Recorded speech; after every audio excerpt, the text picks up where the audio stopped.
অতিথিদ্বয়, উপস্থিত ওলামায়ে কেরাম, আমার সামনে দিনদার তৌহিদি মুসলিম জনতা, পদ্মার অন্তরালে মা ও বোনেরা, আসসালামু আলাইকুম ওয়া রাহমাতুল্লাহ।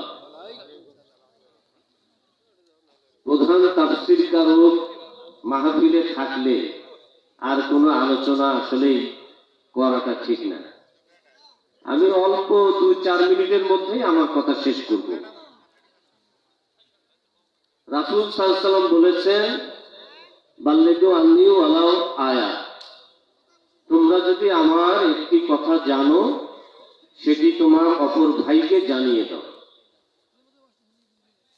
রাসূল সাল্লাল্লাহু আলাইহি ওয়াসাল্লাম বলেছেন, দুনিয়াতে যদি তোমরা বেহেশতের বাগান পাও সেখানে যাও,